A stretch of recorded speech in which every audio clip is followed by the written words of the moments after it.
Durante a história da humanidade, a sociedade mundial passou pelas chamadas Corridas do Ouro. Nos Estados Unidos, ela ocorreu em 1848, quando foi encontrada uma enorme quantidade de metal na Califórnia, levando mais de 300 mil pessoas para lá.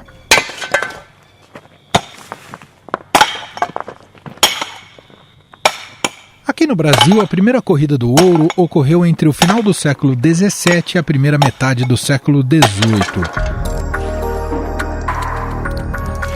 O ouro foi descoberto pelos bandeirantes paulistas e levou à colonização às atuais regiões de Minas Gerais, Goiás e Mato Grosso.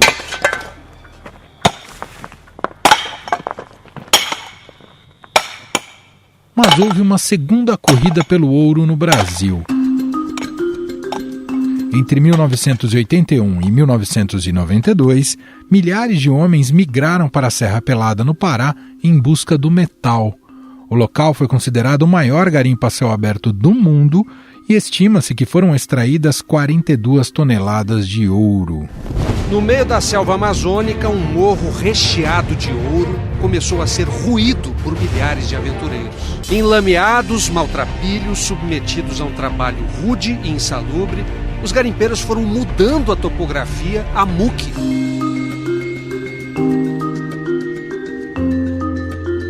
Atualmente podemos dizer que o mundo passa por mais uma corrida do ouro, mas dessa vez negociada no mercado financeiro.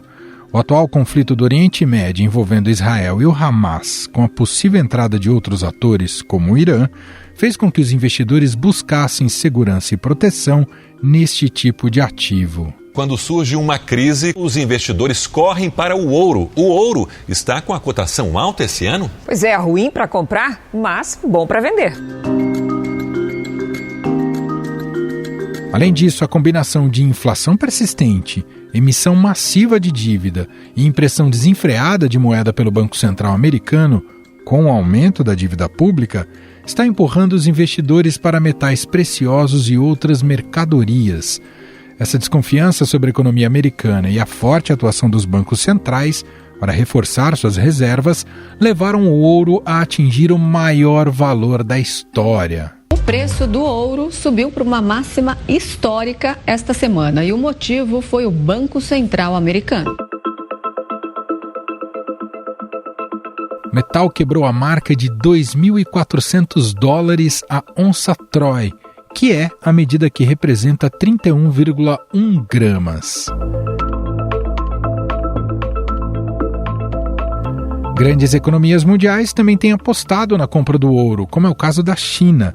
O Banco Popular do país fez compras de ouro pelo 17º mês consecutivo e, segundo dados oficiais, o volume total das reservas do país já beira 2.300 toneladas. A China tem comprado mais ouro do que qualquer outro país do mundo. Para ser mais específico, no ano passado, quase 1/4 de todo o ouro comprado por bancos centrais do mundo foi adquirido pelo Banco Popular da China. Essa tendência ela continua e influenciou o preço do metal precioso a recentemente atingir a maior alta da história. O ciclo mais recente da valorização do ouro começou em 2018 e ganhou velocidade após a pandemia da Covid-19 em 2022. Nesses momentos, os investidores ficaram preocupados. Uma corrida às compras de ouro funciona como um porto seguro. A produção anual de ouro no ano passado foi superior a 4.800 toneladas. Desse volume, 75% é oriundo de extração das minas e 25% de metal reciclado. A fabricação de joias fica com quase metade, seguida pela venda aos bancos, barras e moedas, bens de alta tecnologia, ativos financeiros e aplicações industriais. Mas existe uma questão a ser enfrentada. Há uma deterioração das atuais minas e depósitos minerais e uma escassez de novas descobertas. Mesmo assim, as atuais mineradoras têm crescido e investido na produção de ouro pelo mundo e pelo Brasil. Várias mineradoras estão tocando novos projetos no país. É o caso da peruana Rothschild, em Goiás, da Cabral Gold, no Pará, da Aura, em Matupá e Borborema, e da Giminim, também no Pará. cerca de 90% do volume produzido pelo país é exportado. No ano passado foram quase 78 toneladas embarcadas ao exterior. Esse processo de expulsão dos garimpeiros em terras Yanomami. Mais de 500 soldados foram mobilizados na ação.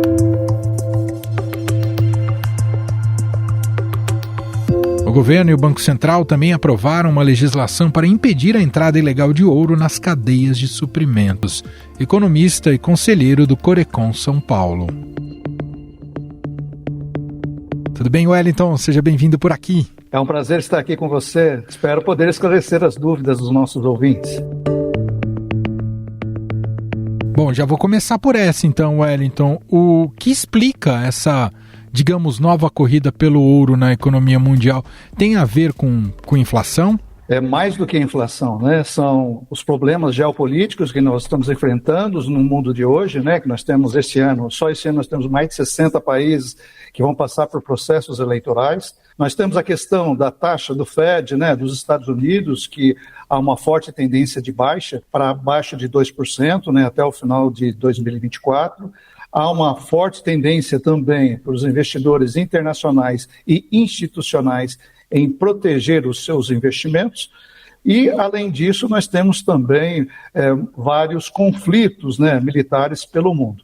O dólar ele começou a subir a partir de fevereiro de 2022, quando começou a guerra da Ucrânia com a Rússia, né? De lá para cá, vários países como a Turquia, a Índia, a China, a Rússia e todos os países que não têm afinidades políticas com o governo americano tem adquirido novas reservas cambiais, principalmente de ouro, né, para aumentar suas reservas e ficar menos dependente do dólar e de possíveis sanções políticas e econômicas do governo americano. Wellington, é também, de alguma maneira, puxando o fio dessa história recente, tem relação também com a maneira como os países lidaram com a pandemia, essa valorização do ouro? Esse histórico tem conexão com esse momento atual? Não temos nenhuma pesquisa referente ao assunto que a pandemia influenciou o impacto do aumento do ouro.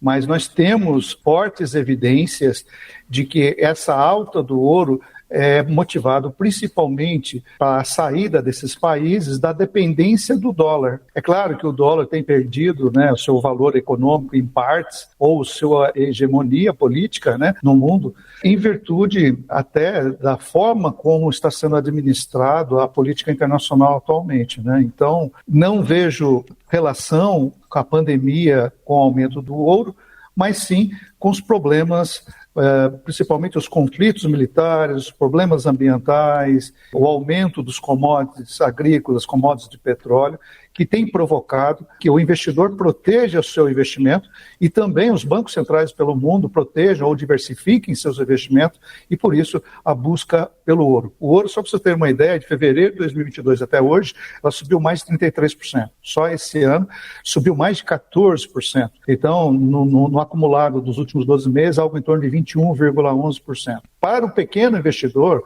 é claro que eu não aconselho investir no ouro, né? Investir, talvez, em criptomoedas que sejam lastreadas em ouro, stablecoin, ou a Pax Gold, né? Que é uma criptomoeda que também subiu 20,48% em 12 meses, que está atrelada ao ouro, mas são outras opções. Já para o investidor institucional e bancos centrais, ela é muito interessante. Então, quanto maior o aumento de reserva de ouro, maior é o poder econômico daquele país e maior será a sua influência sobre a política internacional. Wellington, a ação da China em comprar mais ouro e tem comprado de forma consistente e constante, de alguma maneira pode ser considerada também como algo intencional para gerar mais desconfiança sobre seu rival econômico, os Estados Unidos? Sim, com certeza. Ela tem comprado na média de 160, 170 toneladas mês. Nos últimos 18 meses ela fez compras nessa ordem. Ela tem a sexta maior reserva de ouro do mundo, perdendo para a Rússia, Itália, França, Estados Unidos e Alemanha, né?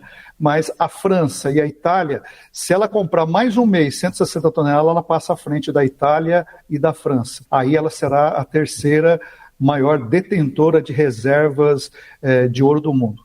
Hoje ela tem por volta de 72 milhões de onças Trey, né? Para o nosso ouvinte entender, uma onça Trey ela tem 31,10 gramas, né? E que custa hoje em torno de $2.400, $2.411, é o que está a onça Trey hoje, né? Entendi. Outros metais preciosos acabam ganhando valorização por tabela, como a prata, e tem relação com essa alta do ouro também? É o mesmo movimento, é a mesma natureza, não? Não. Existem conselhos diferentes, né? Existe um conselho mundial do ouro, né? Ele é à parte, né, da prata ou de outros ativos minerais. Quando a gente fala em ativos minerais, o Brasil, por exemplo, é a 9ª maior exploradora de ouro do mundo, né? Na exploração do minério. Mas em reservas ela é muito baixa, ela só tem 130 toneladas de ouro, né? Então, ela não pode ser comparada com a China, por exemplo, que está com 2.335 toneladas de ouro, a Rússia, 2.465 toneladas de ouro. Então, essas duas potências, visto o embate comercial entre Estados Unidos e China, tem provocado com que ela compre cada vez mais ouro para fortalecer a sua economia e ficar cada vez menos dependente do dólar americano. Apesar de representar muito pouco, né?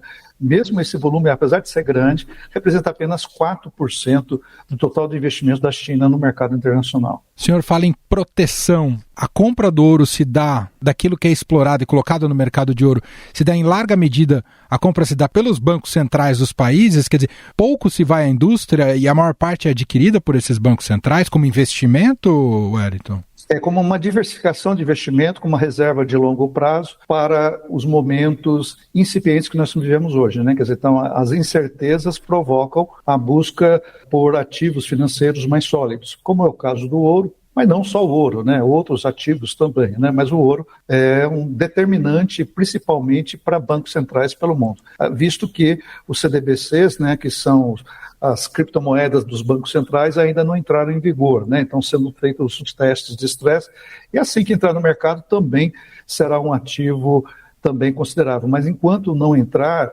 o ouro ele é um bom atrativo de investimento de longo prazo. Essa alta demanda acaba também motivando o mercado ilegal do ouro, Wellington? Sim, se imaginar que uma onça, né, apenas 31 gramas custa $2.400, né, quer dizer, a corrida pelo ouro tende a aumentar. A ilegalidade também. Eu acredito, não sei o percentual ilegal que é transacionado no mundo, no mercado de ouro, mas é um percentual considerável. Como é que o senhor enxerga impactos em relação ao Brasil? Como é que o Brasil se posiciona em relação ao mercado de ouro global e se tem essa corrida pelo ouro tem algum impacto na nossa economia? Na realidade, eu tenho visto mais a corrida pelo ouro por bancos centrais do exterior, né? Como a Turquia, a Índia, a China, o Irã, Iraque, a Rússia, Turquemenistão, a Líbia. Então, eu tenho visto mais países do Oriente Médio e da Ásia buscando suas reservas, ou aumento das suas reservas em ouro. Não tenho visto, por parte do governo brasileiro, tendências de aumentar suas reservas em ouro. Ela está estável já há muito tempo, né? Não é de hoje. O ano passado, eu acredito que não teve nenhuma compra de ouro por parte do Banco Central do Brasil, né? De um total de 1.037 toneladas foram vendidas no passado. Eu sei que 245 toneladas foram compradas pela China, né? Então, 1/4 foram comprados pela China. Mas os outros, eu não vejo um impacto considerável no Brasil.